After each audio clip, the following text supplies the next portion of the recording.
Welcome to the Family Banking Show with your hosts Rob, Derek, and John, where we dive into the world of the infinite banking concept and discuss personal banking strategies to secure your legacy and build generational wealth. We're glad you're here, and we hope this episode serves you well. If you're interested in learning more about setting up your own family banking system, send an email to thefamilybankingshow@gmail.com. We'd love to hear from you. Welcome back, ladies and gentlemen, to the Family Banking Show. We are your hosts, Derek, Rob, and John. Guys, how's it going this week? Going great. Yeah, it's been the most ideal weather this week. I know we're always talking about weather, but it's like the last kind of hanging on to summer, but like early fall. It's just been like perfect. So yeah. Yep, made it to the state fair. Weather was perfect. It's like for those who, it's kind of like if you know, you know, right? But if you're not from Minnesota, the whole Minnesota State Fair, I got to give it a plug. It is the best in the United States. I've been to the next biggest one in Texas, and I don't mean to go, to talk down to my Texas friends, but their state fair it's big. It's big, but it's not as good.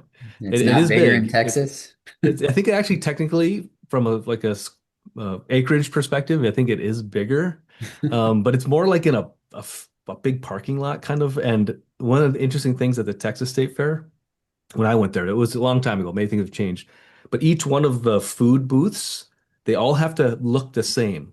They're all white with black lettering.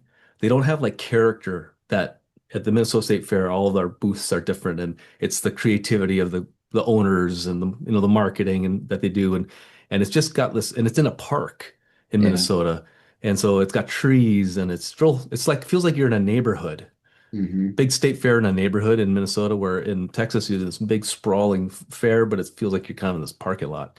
And there's big techs. What's the first place you go to within the state fair when you visit? We usually come in on the north side, and so we're by the Blue Barn. It's called. Okay. It's this food spot called the Blue Barn, and they have some just amazing stuff. We might get like they do like their Minnesota's version of Nashville hot chicken, so it's not like too hot, but still good. And just there's a lot of great stuff on the north side. We take the bus in, which is a pro tip for any Minnesota folks. Jump on one of the buses, you bypass all the traffic, and you literally cut through the University of Minnesota campus, because there's a bus only kind of road. So you get to bypass all the traffic, and they just drop you off, and it's a super easy way to do it. So our State Fair podcast has begun. Well, it is a highlight for just about most Minnesotans if they are loyal to the state fair. There are others who avoid it like the plague. Yeah. Right. Great people watching too, man. If you want to see cross sections of all humanity, it's great. Some interesting folks. Well, I also want to mention, obviously, with the news coming out this week with the mass shooting that occurred in Minneapolis, our prayers definitely are going out to the families of the victims, and just a reminder for all of us that prayer is powerful, no matter how much other people may try to convince you otherwise. Be diligent in your prayer, and it does have great effect and great power. All right, guys. Well, with this episode, we are going to be talking about Permission to Spend, which is actually a book by Tom Wall, who is a gentleman that we like to follow, and you may hear us reference his name throughout the episode.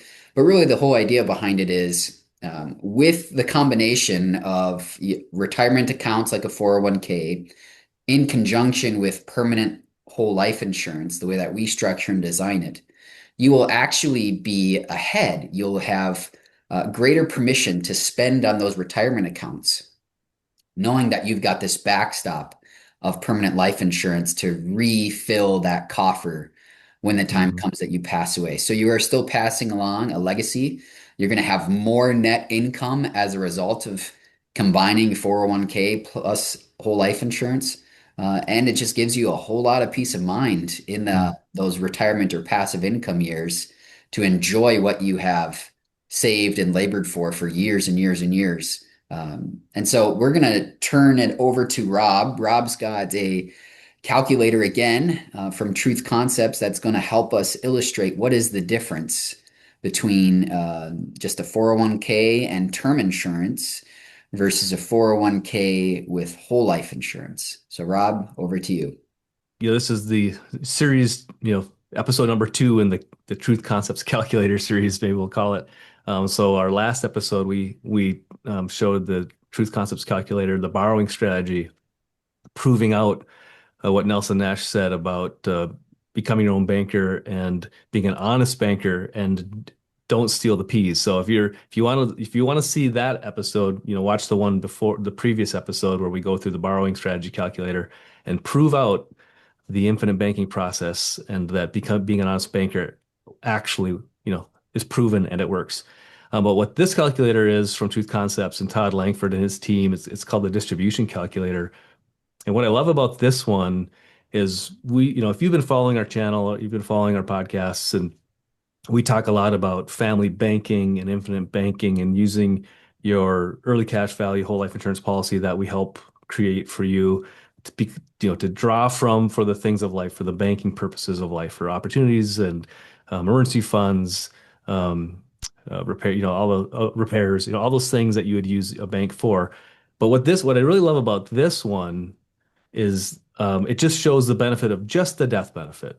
We're not talking about any infinite banking. We're just talking about what does the death benefit give you in and of itself that you might not be aware of. And there's a lot that it does. And one of the things that we've all been taught, and the financial media tells us we're all in this accumulation, accumulate. So put money in a place where it can just save and grow. And we talk about like a 401k or savings account or something where you're saving, putting your money away, giving it to other people to manage for you. And with the idea that you'll climb up, you'll build up this accumulation, you'll be at the top of the mountain, and then in the retirement years, you can draw from that accumulation and retire hopefully comfortably. And so that's like the dream that we're all being taught and told. And one of the presentations I saw, I really think it is appropriate, or is, he talks about going up Mount Everest. Like more people died coming down the mountain than going up the mountain. And Yeah. because the tools that we're all being taught to use are accumulation tools, but there's a really powerful set of tools, what I call, or I think it's called distribution tools, such as permanent life insurance or equities. They're like designed for those retirement years. They're designed for the non-accumulation phase of your life. But we're only taught the accumulate side, and they're kind of like, okay, accumulate, and then God bless you, you're on your own, once you retire. What I love about this is we talk about whole life insurance in the sense that it can be your family banking system, it can protect you. But even if you didn't use your whole life insurance policy as a family banking system, and we'll do another video where we can really show how that even just supercharges us even more. But just the death benefit by itself, you are net better than if you just accumulated.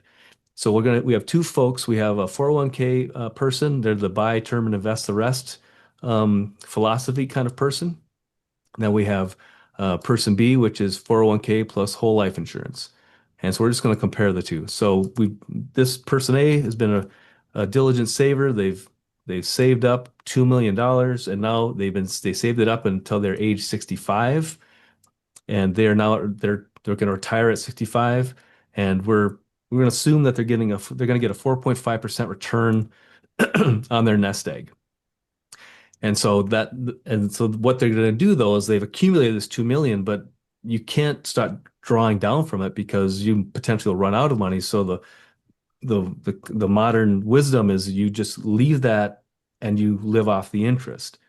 And so we're going to do interest only for these folks.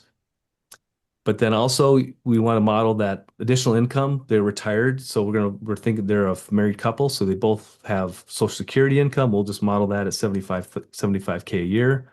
So they have that income coming in.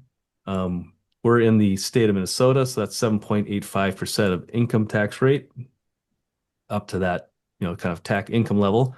So you got to model that.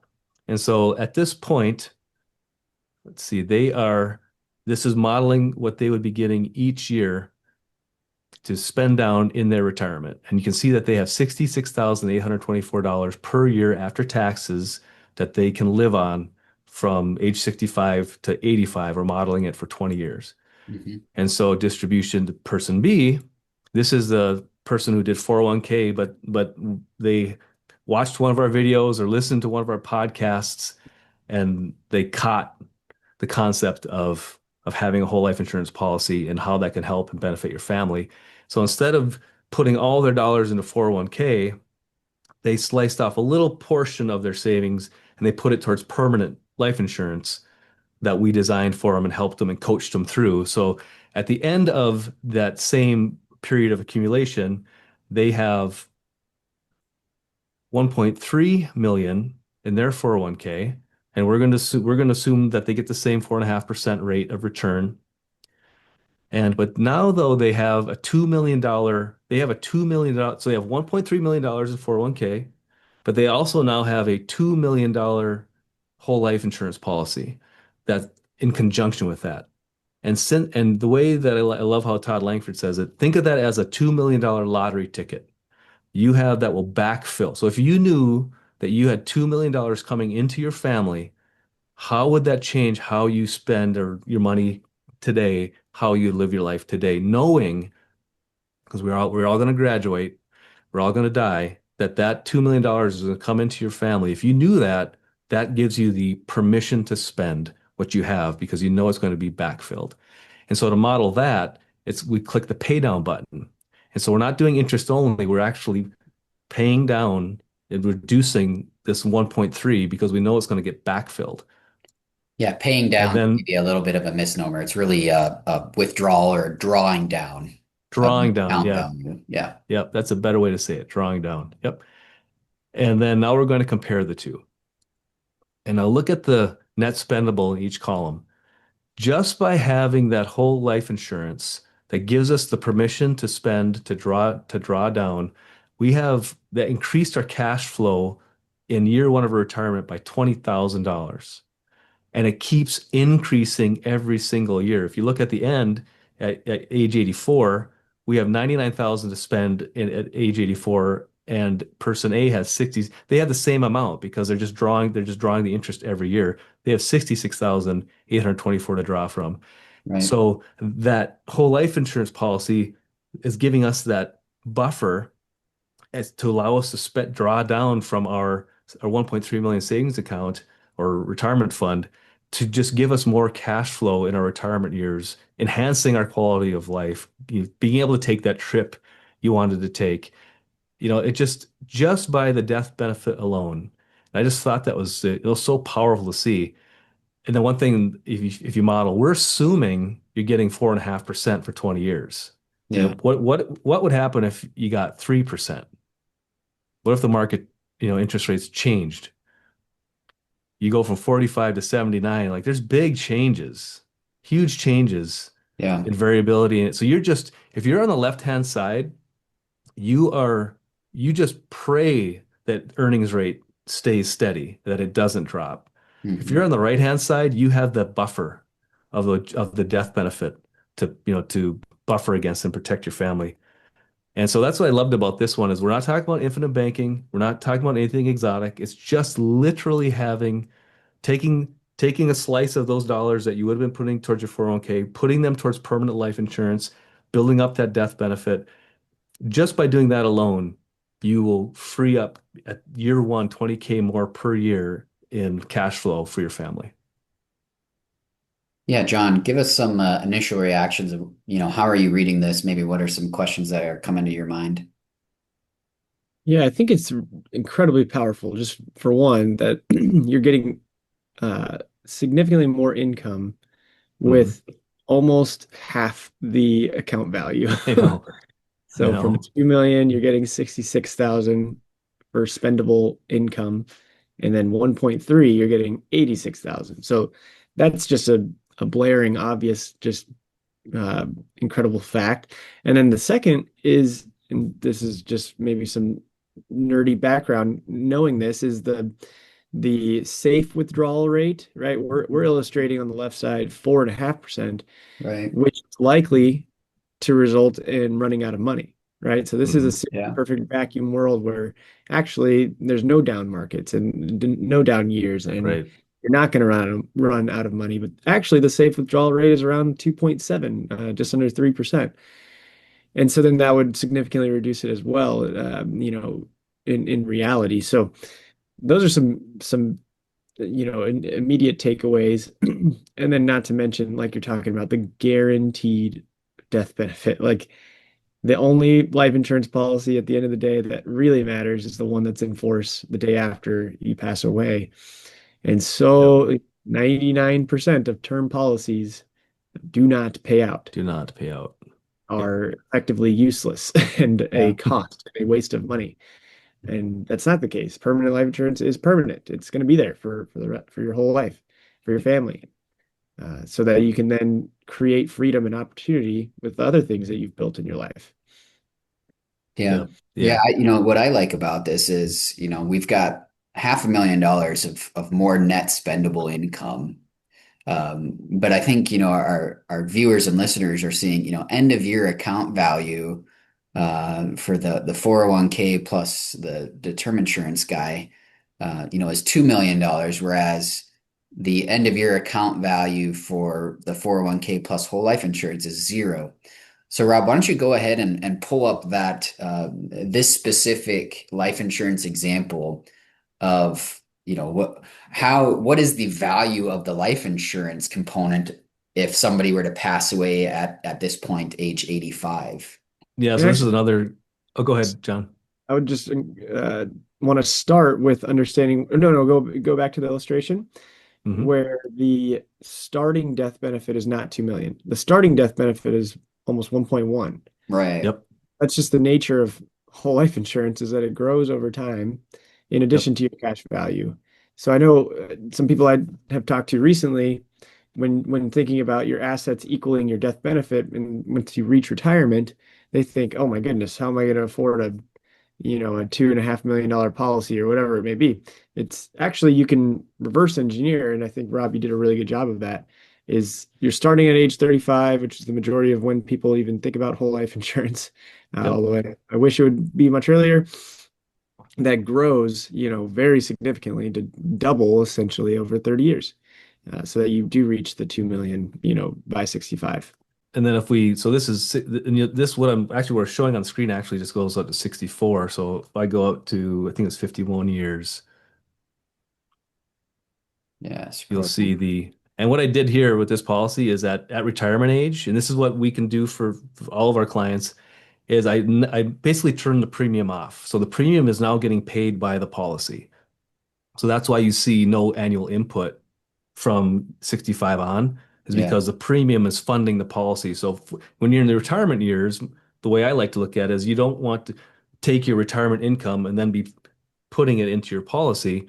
That's one of the, we talk about this all the time, but one of these permanent whole life insurance policies through reputable companies like the ones that we work with, they're so flexible. And so you have all these ways you can change them to benefit you. The contract is the contract, but there are riders you can add. And so what I did at age 65, I made a change where now I want the growth of the policy to pay the premium. And so that's why it's showing no more out of pocket from me for this policy at 65, but the policy is still in force and the policy is still growing exponentially. But that's why there's no inputs there or premium being paid by me. Yeah. So at 85, so not only have we spent it down to zero, we had 20K more per year in cash flow, and at age 65, now we had 30K more per year compared to person A at age 85. Yeah. We have 3.7 million in death benefit to go to our beneficiaries, and we didn't even talk about all this cash value that we could have been accessing at the same time. Right. And we did that intentionally. I will say this for another video, but we did that intentionally because just wanted to show that just the death benefit itself, without taking advantage of anything of the banking properties of a permanent whole life insurance policy, you come out ahead compared to your peer that did just 401k alone. That's kind of the intent of this, is to keep it real simple. But it really is powerful then if you show, but also you have 3.7 million in death benefit and 3 million in cash value you could have been accessing that whole time. It really, really is powerful. And then at the very top, it's kind of like burying the lead. This is the alternate. This is what the other account would need to have gotten to match the growth of the policy due to taxes and I'm not even putting management fees in here. But yeah, just that alone, the cost of term insurance and taxes, they would have to get a 7.59% rate of return to just match the growth of the policy. Yeah. So getting a little behind the scenes there, but that's like burying the lead. Yeah. That's the magic. I think the great thing about this is, we're anticipating somebody passing away at age 85, but let's say they live a little bit longer, right? Person A, the 401k and term insurance still only has $2 million at the end of the day, that they could continue just, receiving the interest on if they wanted to. Person B has got $3.1 million, 50% more in cash value at age 85 and almost double that in legacy value of 3.7 million in that tax-free death benefit. That's an incredible difference.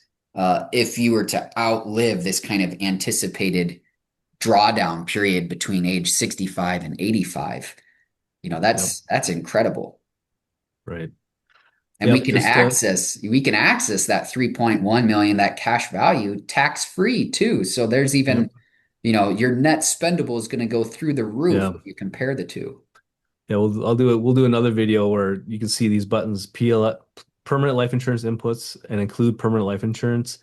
Then we can, just like you're saying, John, before we did our meeting, start recording, is that if we just took the dividends, the tax-free dividends from the policy, that would add an extra 20, 30K per year in tax-free spendable income.